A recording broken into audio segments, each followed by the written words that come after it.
Friends, last video lecture में हमने discuss किया था opening of stomata. Opening of stomata के बेस पर हमने ट्रांसपिरेशन को समझा और साथ में ट्रांसपिरेशन से होने वाले water loss and CO2 intake, इनके बीच में जो कॉम्प्रोमाइज होता है उस पर भी हमने कुछ बातें की थी। आज का जो हमारा डिस्कशन होगा वो होगा ट्रांसलोकेशन ऑफ फूड से रिलेटेड। देखिए, ट्रांसपोर्ट इन प्लांट वाली चैप्टर में हमने अब तक जो बातें डिस्कस की हैं उसमें शॉर्ट डिस्टेंस ट्रांसपोर्ट को हमने समझा है और लॉन्ग डिस्टेंस ट्रांसपोर्ट में हमने ट्रांसपोर्ट ऑफ वाटर को समझा है। लेकिन long distance transport plant body में न केवल वाटर और उसमें डिसॉल्व मिनरल्स का होता है, बल्कि प्लांट बॉडी में इसके अलावा लीव्स के अंदर बनने वाला ऑर्गेनिक फूड वो भी ट्रांसलोकेशन से ही ट्रांसफर होता है। उसके लिए भी मास फ्लो और बल्क फ्लो कॉन्सेप्ट काम करता है। तो हम आज समझेंगे ट्रांसलोकेशन ऑफ फूड। और आप सब जानते हैं कि ट्रांसलोकेशन जिस फॉर्म में फूड का होता है वो बेसिकली ऑर्गेनिक फूड है, क्योंकि कार्बन डाइऑक्साइड एनवायरनमेंट में जो प्रेजेंट होती है वो इनऑर्गेनिक फॉर्म में प्लांट एब्जॉर्ब करते हैं, पर उसे वो ऑर्गेनिक फूड में कन्वर्ट करते हैं जो किसी शुगर या किसी पॉलीसैकेराइड की फॉर्म में होता है। इनिशियली ग्लूकोज बनता है, बाद में वो स्टार्च के रूप में स्टोर होता है, लेकिन अब हमें देखना है कि उसका ट्रांसलोकेशन किस फॉर्म में होता है। एनीवेज, फूड का ट्रांसलोकेशन किसी भी फॉर्म में हो, ये पक्की बात है कि फूड का सिंथेसिस कहां हुआ है? Aerial parts. और एरियल पार्ट्स में भी जो फूड के सिंथेसिस में इंपॉर्टेंट फूड के सिंथेसिस में इन्वॉल्व सबसे इंपॉर्टेंट ऑर्गन है वो है लीव्स। हम सब जानते हैं पत्तियां प्रकाश संश्लेषण के द्वारा कार्बनिक खाद्य का निर्माण करती हैं जो पौधों के लिए भोजन का स्रोत होता है। तो देखिए, पत्तियां जो फूड बनाएंगी उसकी जरूरत पूरी प्लांट बॉडी को होती है, इसलिए लीव्स में बनने वाला फूड ट्रांसलोकेट होके प्लांट के हर ऑर्गन तक पहुंचता है, जिसमें रूट्स भी शामिल है। और रूट्स तक फूड आने के लिए हम जानते हैं कि फूड का जो फ्लो होगा वो लीव्स से इस तरफ होगा, डाउनवर्ड फ्लो होगा, यानी स्टेम में फूड का डाउनवर्ड फ्लो है। ये बात कंफर्म है, क्योंकि अगर लीव सोर्स है और रूट में उसका कंजम्पशन होना है तो उसे नीचे क्यों आना पड़ेगा। लेकिन हम ये भी जानते हैं कि कई सारे प्लांट्स के अंदर स्टोरेज ऑर्गन्स मिलते हैं जो फूड का सिंथेसिस तो नहीं करते, पर फूड को प्लांट की किसी अदर रिक्वायरमेंट्स के लिए स्टोर करते हैं। प्लांट को फूड की जरूरत हर किसी मेटाबॉलिक फंक्शन के लिए पड़ेगी, चाहे वो उसकी ग्रोथ हो या उसका रिप्रोडक्शन। तो वेजिटेटिव ग्रोथ के लिए तो फूड एनर्जी देता ही है, पर रिप्रोडक्शन के लिए भी एनर्जी फूड से ही मिलती है। इसलिए कई प्लांट्स फूड को अपने स्टोरेज ऑर्गन्स में स्टोर कर लेते हैं। मोस्टली ये स्टोरेज ऑर्गन रूट्स होती है। तो हमने क्या देखा कि लीव्स तो फूड को सिंथेसाइज कर रही है, पर रूट्स फूड को स्टोर भी कर रही है। तो अगर रूट्स फूड को स्टोर करती हैं तो इसका मतलब है कि वो प्लांट की किसी रिक्वायरमेंट को फुलफिल करने के लिए इस फूड को स्टोर कर रही हैं, संचित कर रही हैं। और जब उस जरूरत के लिए फूड चाहिए होगा तो ये रूट उसे अवेलेबल कराएंगी, और उन प्लांट पार्ट्स में फूड कहां से होकर आएगा? रूट से होकर आएगा। तो डेफिनेटली हम समझ सकते हैं कि जब स्टोर्ड रूट्स में जो फूड है वो प्लांट के अदर पार्ट्स तक जब पहुंचेगा तो डेफिनेटली स्टेम में उसे अपवर्ड मूवमेंट करना होगा। इस तरह से हम देख सकते हैं कि फूड का मूवमेंट प्लांट के अंदर जो है वो बाई डायरेक्शनल है, और हम ये भी कह सकते हैं कि वो मल्टी डायरेक्शनल।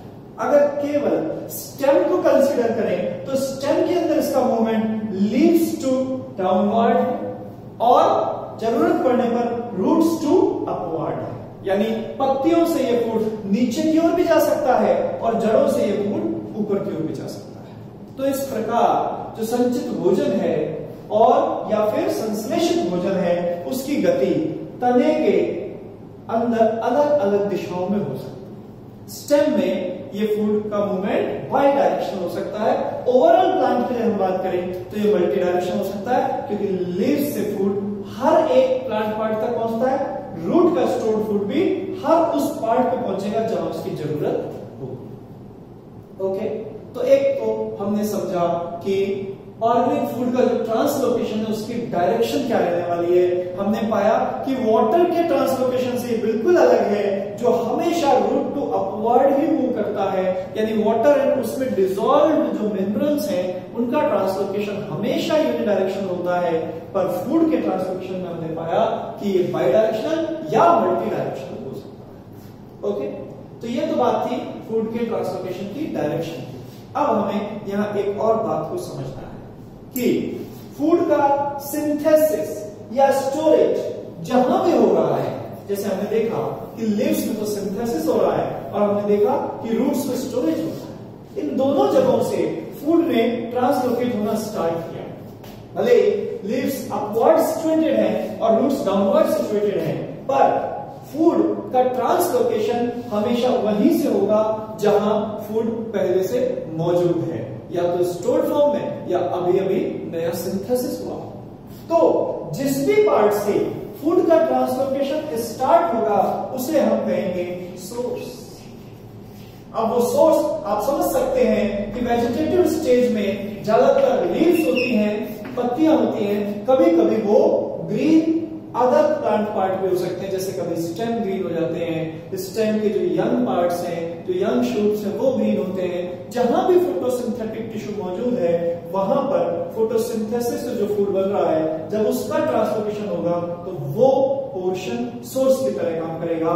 जैसे ज्यादातर मामलों में वो क्या है, पत्तियां, यानी सोर्स के तौर पर लीव्स को लिया जा सकता है। पर हमने ये भी कहा कि कुछ प्लांट्स में रूट भी फूड स्टोर कर रही हैं, तो ना केवल फोटोसिंथेटिक टिश्यू बल्कि स्टोरेज ऑर्गन भी सोर्स हो सकते हैं। यानी हर वो प्लांट पार्ट जिसके अंदर फूड है और जहां से उसका ट्रांसलेशन स्टार्ट होगा वो किसकी तरह काम करेगा, सोर्स की। अब ये फूड यहां से ले जाया कहां जा रहा है, जहां इसकी जरूरत है, जहां इसका कंजम्पशन होना है। अब हो सकता है लीव्स से फूड रूट्स में ले जाया जाए और रूट में जाके उसे स्टोर करना हो, तो वो भी एक तरह की रिक्वायरमेंट है। रूट को फूड स्टोरेज की जरूरत है, पर उसके लिए वो लीव्स से फूड ले रहा है। तो सिर्फ वो पोर्शन है जहां फूड ट्रांसलोकेट होके पहुंचता है। किस लिए पहुंचता है, या तो स्टोर होने के लिए जैसे रूट्स में, या कंज्यूम होने के लिए जैसे अदर प्लांट पार्ट्स में।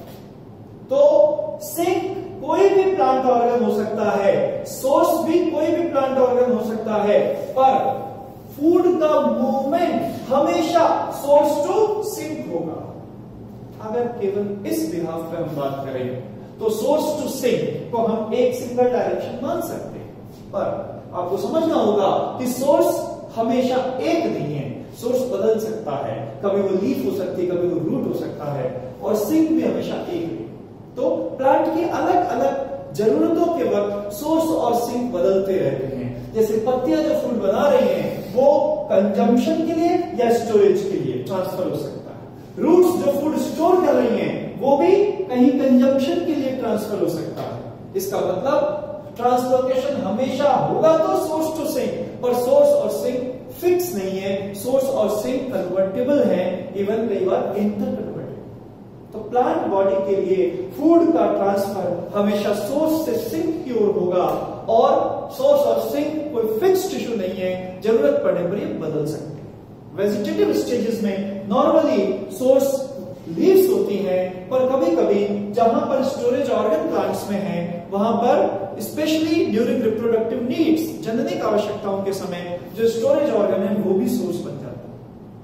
इस तरह से हमने देखा कि सोर्स और सिंक के टिश्यू आपस में बदल सकते हैं, पर डायरेक्शन हमेशा सोर्स टू सिंक ही ओके, तो अब हमें समझना है कि फूड का ट्रांसलोकेशन किस फॉर्म में होता है, किस प्लांट पार्ट से होता है, कौन से टिश्यू से होता है और किस मैकेनिज्म से होता है। तो सबसे पहले हम बात करें द फॉर्म, वो स्वरूप जिसके रूप में आप कहें भोजन स्थानांतरित होता है।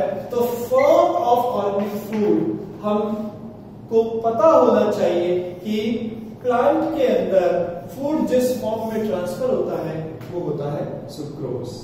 सुक्रोज एक डाइसैकेराइड, हम सब जानते हैं सुक्रोज क्या है, एक डाइसैकेराइड है। और डाइसैकेराइड जो सुक्रोज है ये ग्लूकोज प्लस फ्रक्टोज से मिलकर बनता है। ये दोनों ही मोनोसैकेराइड हैं, पर ये दोनों ही रिड्यूसिंग शुगर है, पर जब ये दोनों आपस में मिलती हैं तो इनके रिड्यूसिंग सेंटर कंज्यूम हो जाते हैं। अब ये रिड्यूसिंग शुगर क्या होती है और रिड्यूसिंग सेंटर क्या होते हैं, इसके बारे में डिटेल में आप बायोमोलिक्यूल में जानेंगे, कुछ आप ऑर्गेनिक केमिस्ट्री में भी पढ़ेंगे। तो अभी आपको जानना होगा कि sucrose is a non reducing sugar. Non reducing nature के कारण ये इनर्ट हो जाती है और ट्रांसलोकेशन के दौरान ये रिएक्ट करती हुई नहीं जाती, इसलिए इनर्ट फॉर्म में इसको ट्रांसफर करना ज्यादा इजी है।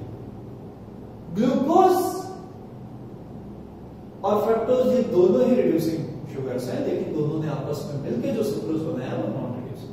अच्छा, लेकिन इसका डिपोजिशन फूड का किस फॉर्म में हुआ था, starch. Starch is also non-reducing, but the major problem with the starch is that starch is a polysaccharide. Starch एक पॉलीसेकेराइड है और पॉलीसेकेराइड जो होते हैं वो वाटर में सोल्यूबल नहीं होते। और ये हमें हमेशा ध्यान रखना होगा कि ट्रांसलोकेशन स्पेशली बल्क फ्लो और मास फ्लो में चीजें पानी में घुले हुए फॉर्म में ही ट्रांसफर होती है, डिसॉल्व फॉर्म में ट्रांसफर। तो केवल फूड भी उस फॉर्म में ही ट्रांसफरेबल है जो फॉर्म वाटर में डिसॉल्व हो सकती है। पॉलीसेकेराइड सॉल्युबल नहीं होती, इनसॉल्युबल होती, पर मोनोसेकेराइड और डाइसेकेराइड इजीली सॉल्युबल होते हैं, जिसमें से सुक्रोज तो साथ में नॉन रिड्यूसिंग भी है। इसलिए सबसे आप कह सकते हैं ये ऑप्टिमम फॉर्म है ट्रांसफर की जाने के लिए, ये सबसे डिजायर्ड फॉर्म है। इसीलिए मेजॉरिटी ऑफ प्लांट में ऑर्गेनिक फूड सुक्रोज की फॉर्म में ट्रांसफर। ओके, तो हमने समझा कि फूड का ट्रांसलोकेशन सोर्स से स्टार्ट होकर सिंक तक होता है, सोर्स और सिंक चेंज हो सकते हैं, ट्रांसलोकेशन सुक्रोज की फॉर्म में होता है। अब जो मेजर क्वेश्चन अराइज होता है वो ये कि प्लांट के अंदर फूड ट्रांसलोकेशन में इन्वॉल्व टिश्यू कौन सा है। जैसा कि हमने देखा था कि वाटर का ट्रांसफर सॉइल से जो अपवर्ड मूवमेंट उसने किया था या जो रूट से उसने मूवमेंट स्टार्ट किया था वो उसके जाइलम के थ्रू था, यानी major water conducting tissue plant में क्या है, जाइलम। एनाटॉमी की थोड़ी सी स्टडी हमने की है तो ये बात हम जानते हैं कि प्लांट का major food conducting tissue phloem है, लेकिन ये स्ट्रक्चरल एस्पेक्ट है। फंक्शनली फ्लोएम में फूड ट्रांसफर होता हुआ आपको क्रॉस सेक्शन में नजर नहीं आएगा, जबकि टिश्यू की स्टडी हम क्रॉस सेक्शन में। तो इस बात का कंफर्मेशन कैसे हो कि फूड का ट्रांसफर फ्लोएम से ही हो रहा है और वो जाइलम में डिसॉल्व फॉर्म में नहीं जा रहा, क्योंकि जाइलम में भी तो वाटर का मूवमेंट, मतलब हम ये कह रहे हैं कि वो अपवर्ड है, पर क्या वहां पर डाउनवर्ड मूवमेंट नहीं हो सकता? उस जाइलम के अंदर वाटर के साथ फूड डिसॉल्व होके दूसरे टिश्यू तक ट्रांसफर नहीं हो सकता। इस बात को कंफर्म करने के लिए लगभग 300 साल पहले एक साइंटिस्ट ने एक फेमस एक्सपेरिमेंट किया जिनका नाम था मार्सेलो मेलपिगी। मार्सेलो मेलपिगी के उस फेमस एक्सपेरिमेंट को कहा जाता है गर्डलिंग एक्सपेरिमेंट या रिंगिंग एक्सपेरिमेंट। हिंदी में इसे कहते हैं वलयकरण या मेखलाकरण प्रयोग। क्या किया इसमें उन्होंने एक प्लांट के स्टेम के बेसल पार्ट से जो बार्क है उसके ऊपर जो छाल है उसे पूरी तरह रिमूव कर दिया और बेसल पार्ट पर उसके बाद आपको मालूम है स्टेम के नीचे रूट्स प्रेजेंट। अब यह समझने की बात यह है कि जो बार्क यहां रिमूव की गई है उस बार्क में कौन कौन सा टिश्यू इंक्लूड है।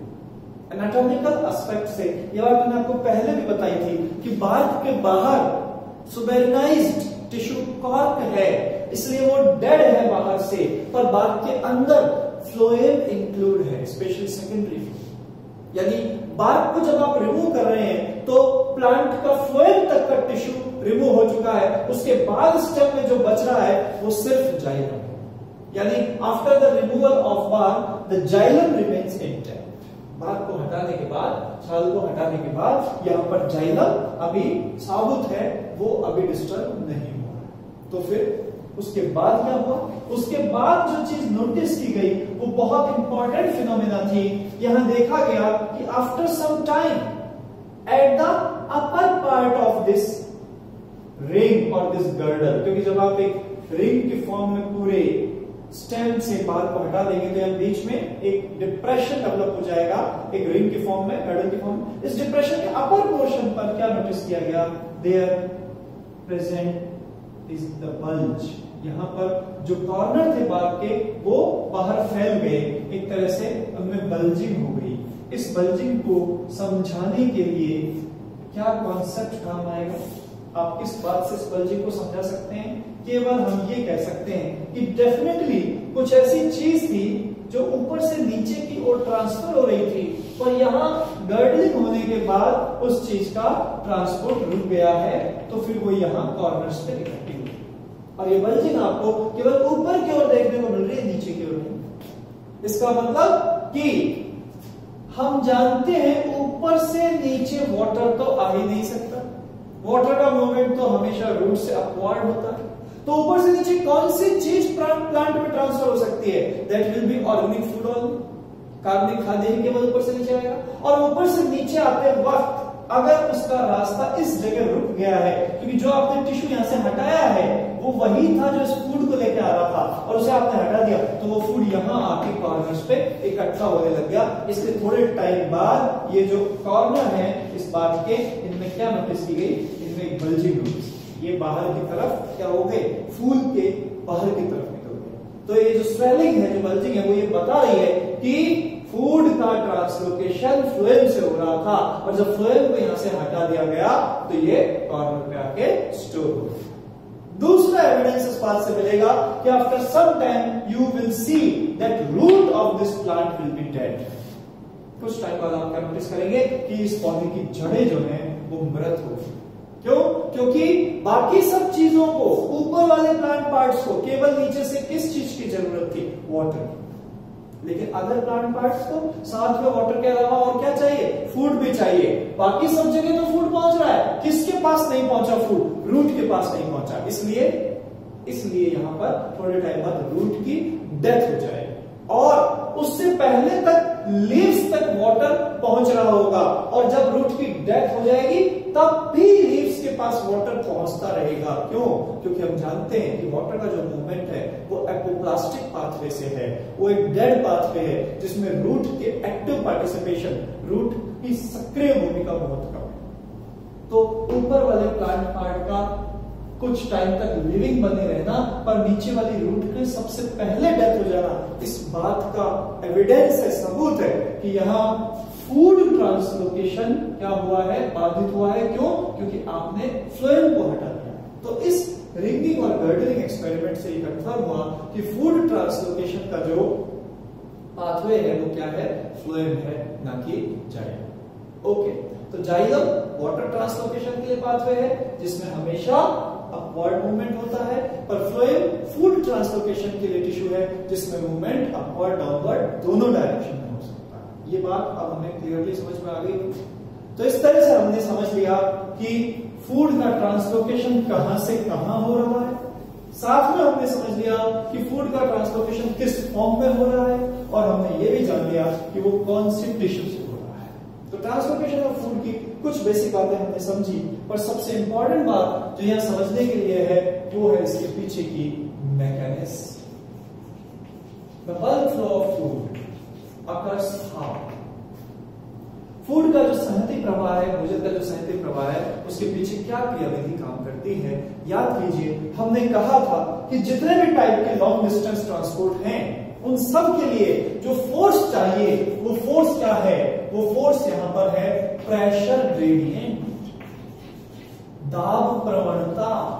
यानी किसी एक बिंदु से दूसरे बिंदु पर किसी दाब में बहुत ज्यादा अंतर होगा और उस डिफरेंस की वजह से ही वाटर मूव करेगा और उसके साथ डिसॉल्व फॉर्म में दूसरी चीजें भी जाएंगी, चाहे वो मिनरल्स हो चाहे वो ऑर्गेनिक फूड। वाटर का मूवमेंट हमने इस फॉर्म में देखा और वो एक नेगेटिव प्रेशर ग्रेडियंट की वजह से था, जो कि एक टाइप का ट्रांसपायरेशनल पुल था।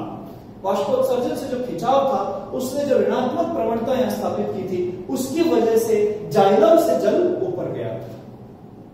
अब फ्लोएम से भोजन ऊपर या नीचे जहां भी जाएगा, सोर्स से सिंक की ओर जाएगा, वो किसके द्वारा जाएगा?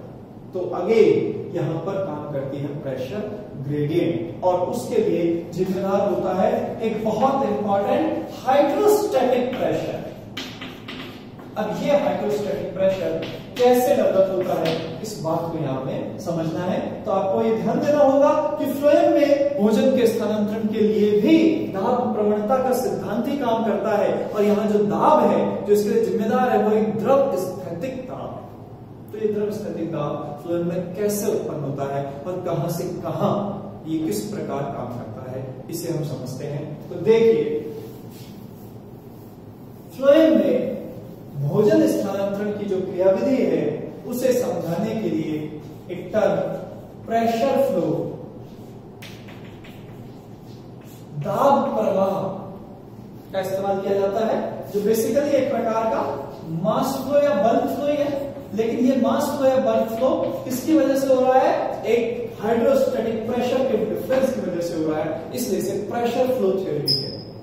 प्रेशर फ्लो कॉन्सेप्ट से, दाब प्रवाह सिद्धांत से फ्लोएम में भोजन के स्थानांतरण को समझाया जाता है। देखिए ये किस प्रकार से होता है। इसके लिए हमें फ्लोएम और उसके आसपास मौजूद सोर्स और सिंक के टिश्यू को डिस्कस करना होगा, समझना होगा। देखिए, सबसे पहले हम देखते हैं कि फ्लोएम में अगर हम स्ट्रक्चर को समझें तो हम पाएंगे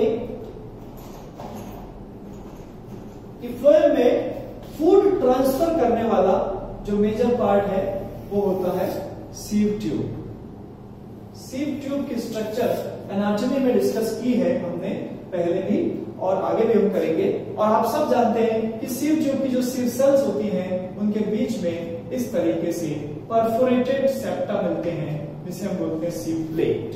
तो मैं रिप्रेजेंट कर देता हूं यहां पर सीव ट्यूब को इस तरीके से कि वो बहुत सारी सीव सेल्स के एक दूसरे से जुड़ने से बनी है और उनके बीच में जो सेप्टा है ये परफोरेटेड है, मतलब इनके बीच बीच में पोर्स मौजूद हैं।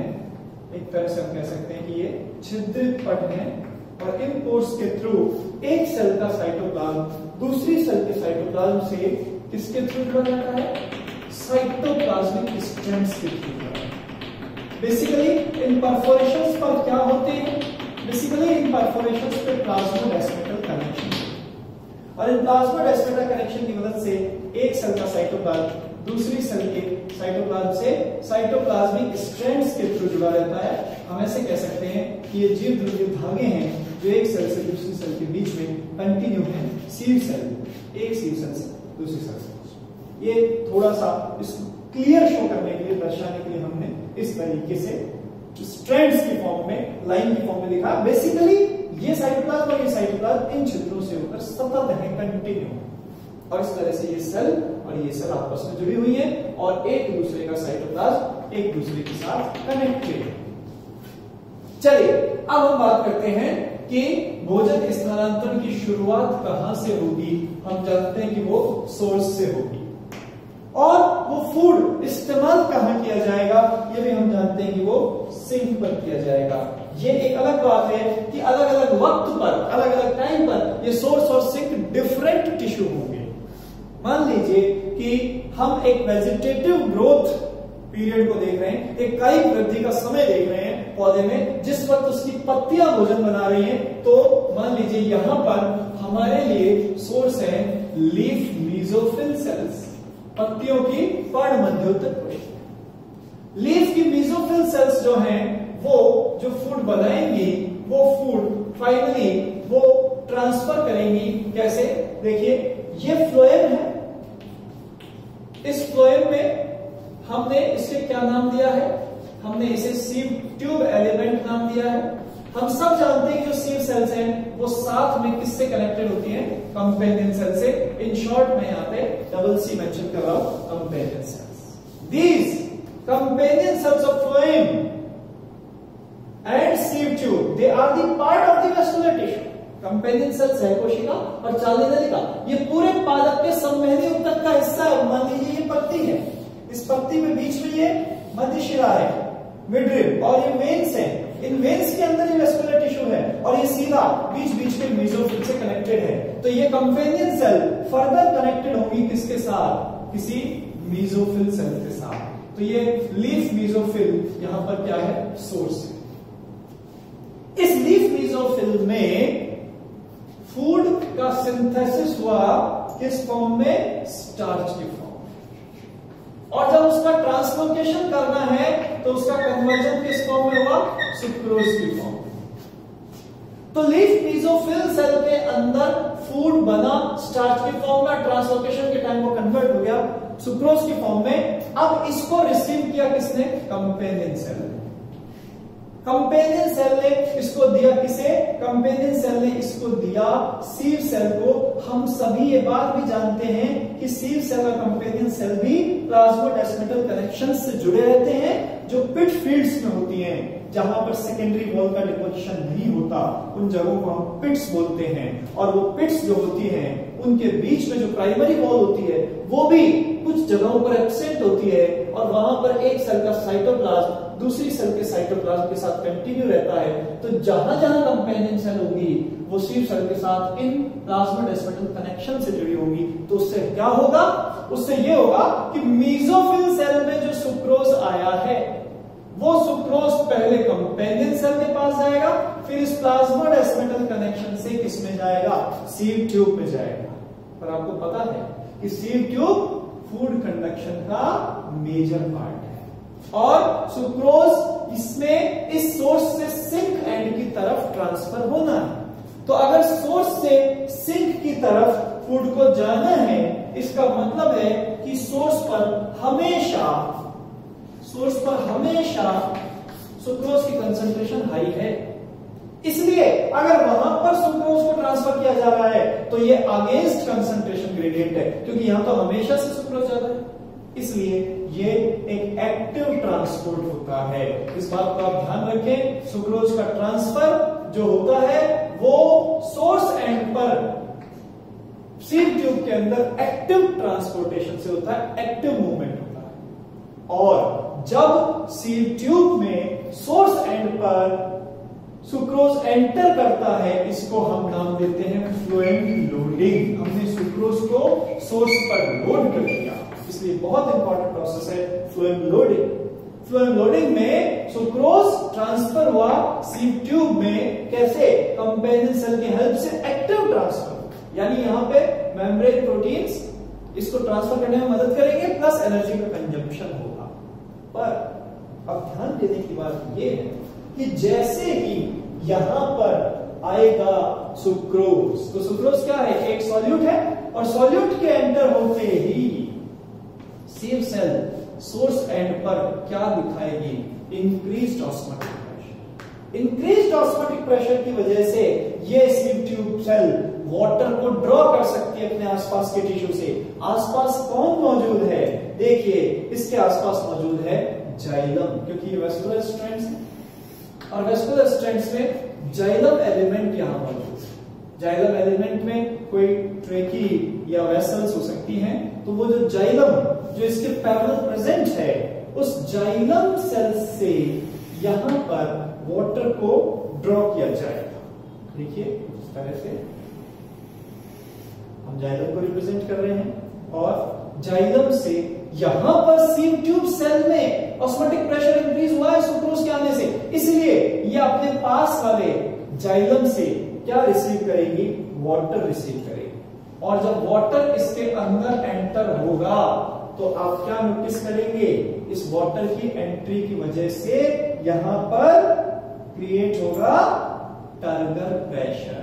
तो आप इसे ऐसे समझिए कि सबसे पहले देखिए इंक्रीज हुआ था ओपी, उसके बाद इस ओपी की वजह से यहां एंट्री हुई किसकी, वाटर की, और वाटर की एंट्री होने की वजह से यहां क्रिएट हुआ एक हाइड्रोस्टैटिक प्रेशर, जिसे हमने क्या नाम दिया, जिसे हमने टर्गर प्रेशर नाम दिया है। तो ये हाइड्रोस्टैटिक प्रेशर। तो अब आपको समझ में आया कि सोर्स एंड पर एक हाई प्रेशर डेवलप हो गया। आप कह सकते हो एक हाई प्रेशर किस फॉर्म में डेवलप हुआ है, ये डेवलप हुआ है हाइड्रोस्टैटिक प्रेशर के form, high hydrostatic pressure. Okay, ये बात समझ में आई कैसे क्रिएट हो, एक बार फिर समझाता हूं। देखिए, सोर्स एंड पर जो लीफ मेसोफिल सेल्स थी, उन्होंने फोटोसिंथेसिस से जो ऑर्गेनिक फूड बनाया वो सुक्रोज में कन्वर्ट हुआ। कंपेनियन सेल की मदद से एक्टिवली इसको ट्रांसफर कर दिया गया सीव ट्यूब सेल्स में। जैसे ही यहां आया ऑस्मोटिक प्रेशर बढ़ा, ऑस्मोटिक प्रेशर बढ़ने की वजह से पास के जाइलम से इसमें वाटर रिसीव किया गया। वाटर जब इस सेल में एंटर हुआ तो इसने एक ह्यूज हाइड्रोस्टैटिक प्रेशर यहां क्रिएट किया। ओके, तो कैसे सोर्स एंड पर हाई प्रेशर डेवलप हुआ ये हमने समझा। अब देखिए सिंक एंड पर क्या होगा। सिंक एंड पर जहां पर फूड का कंजम्पशन होना है, हमें मालूम है यहां भी ये जो सीव ट्यूब सेल्स हैं ये रिलेट होंगी किससे, कंपेनियन सेल से, और ये कंपेनियन सेल सिंक की किसी और सेल से रिलेटेड होगी। सपोज मान लीजिए कि वो कोई रूट सेल है, तो ये तो हो गई कंपेनियन सेल, और ये मान लीजिए हमने रूट सेल मान ली जिसमें इसे स्टोर किया जाता है। मान लीजिए रूट सेल में सुक्रोज का स्टोरेज होना है, तो वहां ऑलरेडी पहले से सुक्रोज कंसंट्रेशन ज्यादा है, और फिर भी हम सिंक से और ज्यादा सुक्रोज निकालना चाहते हैं, तो अगेन ये जो सुक्रोज यहां पर रहेगा, कैसे पहुंचा अभी समझेंगे, पर जो सुक्रोज यहां है उसे आगे यहां किस तरीके से ट्रांसफर किया जाना है, उसे ट्रांसफर किया जाना है यहां एक्टिवली, एक्टिव मूवमेंट। तो सिंक से सुक्रोज निकले या सोर्स पर सुक्रोज यहां पर एंटर हो, दोनों ही प्रोसेस एक्टिव होते हैं, और इसके लिए हम जो टर्म यूज करेंगे वो है अनलोडिंग। तो सिंक पर सुक्रोज का या किसी भी फॉर्म में ऑर्गेनिक फूड का बाहर निकाला जाना फ्लोएम से क्या कहलाता है, अनलोडिंग, और सोर्स पर वो क्या कहलाता है, लोडिंग। और लोडिंग और अनलोडिंग दोनों प्रोसेस में मूवमेंट कैसा है, एक्टिव मूवमेंट। ओके, तो यहां देखिए एक्टिव ट्रांसपोर्ट सुक्रोज का यहां हो गया और ये यहां पहुंच भी गया, पर जैसे ये यहां पहुंचा आपने क्या पाया कि इस रीजन का ऑस्मोटिक प्रेशर डिक्रीज हुआ, इस रीजन का ऑस्मोटिक प्रेशर डिक्रीज हुआ, और ऑस्मोटिक प्रेशर जब डिक्रीज हो रहा है तो फिर यहां से वाटर बाहर ड्रॉ किया जाएगा, और बाहर वाटर कौन ले लेगा, जाइलम ले लेगा। तो इस तरीके से इस सोर्स से सिंक पर जब हम आए तो सिंक एंड पर फ्लोएम के सीव ट्यूब एलिमेंट से वाटर बाहर आ गया, किसमें आ गया, जाइलम में, और जब वाटर बाहर निकला तो टर्गर प्रेशर जो यहां पर होगा वो टर्गर प्रेशर कैसा हो जाएगा, रिड्यूस हो जाएगा, कम हो जाएगा, और इस तरह से सिंक किसमें आ जाएगी, सिंक आ जाएगी लो हाइड्रोस्टैटिक प्रेशर की स्टेज में। बोलिए बात समझ में आई। सोर्स पर प्रेशर हाइड्रोस्टैटिक प्रेशर हाई है और सिंक पर हाइड्रोस्टैटिक प्रेशर लो है, इसी को हम कहते हैं प्रेशर ग्रेडियंट। तो इस तरीके से एक हाइड्रोस्टैटिक प्रेशर की ग्रेडियंट बन गई। यहां पर तो जो वाटर है वो ज्यादा प्रेशर में है और यहां वो कम प्रेशर में, तो high to low pressure water का ट्रांसपोर्ट होता है, और इसी वाटर के साथ फूड डिसॉल्व फॉर्म में, ऑर्गेनिक फूड डिसॉल्व फॉर्म में ट्रांसफर होगा। एक सेल से दूसरी सेल में इसकी एंट्री इन साइटोप्लाज्मिक स्ट्रैंड्स की हेल्प से होगी, और ये साइटोप्लाज्मिक स्ट्रैंड्स कहां से गुजर रही हैं, ये साइटोप्लाज्मिक स्ट्रैंड्स गुजर रही हैं इन हिस्सों से जिन्हें हम नाम देते हैं सीव प्लेट। तो सीव प्लेट में जो परफोरेशंस थे वहां साइटोप्लाज्मिक स्ट्रैंड्स इसमें हेल्प करेंगी, आप देख सकते हैं, और बाकी हाई टू लो प्रेशर इसके मूवमेंट में हेल्प करेगा। इसी को हम प्रेशर ग्रेडियंट बोलते हैं, और इस तरीके से फूड के ट्रांसपोर्ट को हम प्रेशर फ्लो कहते हैं। क्या कहते हैं, प्रेशर फ्लो। तो इस तरीके से हम कह सकते हैं कि फ्लोएम में फूड का ट्रांसपोर्ट प्रेशर फ्लो है। एक बार फिर मैं आपको ब्रीफ में रिव्यू देता हूं। फूड का ट्रांसपोर्ट फ्लोएम से होता है। फ्लोएम में जो टिश्यू इसमें डायरेक्टली इन्वॉल्व है वो सीव ट्यूब होती है। सीव ट्यूब के अंदर जो एलिमेंट है वो सीव सेल्स हैं। सीव सेल्स की एंड वॉल परफोरेटेड होती हैं और इस परफोरेटेड पार्ट को हम सीव प्लेट बोलते हैं। इस सीव प्लेट से एक सेल का साइटोप्लाज्म दूसरे से कनेक्टेड रहता है जो साइटोप्लाज्मिक स्ट्रैंड्स की फॉर्म में रहता है।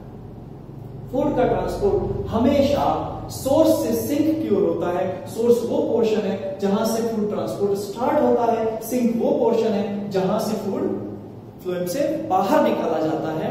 वो कंजम्पशन के लिए भी हो सकता है, स्टोरेज के लिए भी हो सकता है। सोर्स और सिंक हमेशा फिक्स नहीं होते। कभी वो सोर्स फोटोसिंथेटिक लीव्स हो सकती हैं, कभी वो सोर्स स्टोरेज ऑर्गन्स हो सकते हैं जिन्हें फूड को स्टोर करना है। पर जहां से फूड का ट्रांसपोर्ट स्टार्ट होगा वो पॉइंट सोर्स होगा और जहां जाके वो एंड होगा वो पॉइंट सिंक होगा। ये हम समझ चुके हैं। इसलिए फूड का ट्रांसपोर्ट हमेशा सोर्स टू सिंक होना है। ओके, अब हम देखते हैं कि इस ट्रांसपोर्ट में जो थियरी काम करती है उसे हम प्रेशर फ्लो बोलते हैं और इसके पीछे जो फैक्टर काम करता है वो प्रेशर ग्रेडियंट होती है। मींस प्रेशर में डिफरेंस, और वो प्रेशर डिफरेंस जो होता है वो सोर्स से सिंक तक एक हाइड्रोस्टैटिक प्रेशर होता है। और वो हाइड्रोस्टैटिक प्रेशर कैसे क्रिएट होता है इस बात को यहां समझते हैं। सबसे पहले सोर्स एंड पर जो भी सेल्स फूड को रख रही हैं, चाहे उन्होंने फोटोसिंथेसिस से बनाया है चाहे स्टोर किया है, वो एक्टिवली इसे सीव सेल्स में ट्रांसफर करती हैं। इसमें मदद करती हैं कंपेनियन सेल जो फ्लावरिंग प्लांट्स में होती हैं। जिम्नोस्पर्म जैसों में इसके लिए एल्ब्यूमिनस सेल्स होती है। ये हम डाइवर्सिटी में डिस्कस करेंगे। तो कंपेनियन सेल यहां पर सुक्रोज का ट्रांसफर एक्टिवली करती है जिससे ऑस्मोटिक प्रेशर सीव सेल का इंक्रीज होता है। बढ़े हुए ऑस्मोटिक प्रेशर से जाइलम जो इसके पास में एलिमेंट होते हैं जाइलम के, उनसे वाटर एंटर करता है सीव सेल्स में। और जब सीव सेल्स में वाटर एंटर करेगा तो इनका ट्रिगर प्रेशर हाई हो जाएगा, एक हाइड्रोस्टैटिक प्रेशर यहां डेवलप हो जाएगा। इस वजह से source and high hydrostatic pressure के स्टेज में आ जाएगा। सिंक पर क्या हुआ? सिंक पर इससे फूड लिया गया। जब फूड इससे लिया जाता है तो अगेन उसका एक्टिव ट्रांसलोकेशन होता है। कंपेनियन सेल अगेन इसमें हेल्प करती है। जैसे ही सिंक एंड पर सीव ट्यूब एलिमेंट से फूड निकाला जाता है, सुक्रोज इनसे बाहर जाता है, इसका ऑस्मोटिक प्रेशर डाउन होता है। जब ऑस्मोटिक प्रेशर डाउन होगा तो वाटर यहां से लूज होगा, वाटर यहां से रिलीज होगा। जाइलम इस एंड से वाटर को रिसीव कर लेता है। जब वाटर यहां पर कम होता है तो इसका टर्गर प्रेशर डिक्रीज होता है। इसलिए sink and low hydrostatic pressure की कंडीशन में आता है। इस तरह से सोर्स से सिंक एक प्रेशर ग्रेडियंट डेवलप होती है और इसी प्रेशर ग्रेडियंट के इन्फ्लुएंस में, इसी दाब प्रवणता के प्रभाव में सोर्स से सिंक वाटर ट्रांसफर होता है और यहां जल के साथ साथ घुलित अवस्था में डिसॉल्व फॉर्म में फूड भी ट्रांसफर होता है। इस तरह से फूड का ट्रांसफर प्रेशर ग्रेडियंट के हेल्प से प्रेशर फ्लो हाइपोथेसिस से समझा जा सकता है। तो ये हमने समझा फ्लोएम के अंदर फूड का ट्रांसलोकेशन। इसको समझाने के लिए एक और मॉडल काम में लिया जाता है। उस मॉडल को मैं आपको नेक्स्ट टर्म पे एक्सप्लेन करूंगा, लेकिन इस मैकेनिज्म को आप लोग जरूर समझें। ये बहुत इंपॉर्टेंट है और बहुत सिंपल भी है। इस डायग्राम की हेल्प से इसे आप एक बार में समझ सकते हैं। Thank you.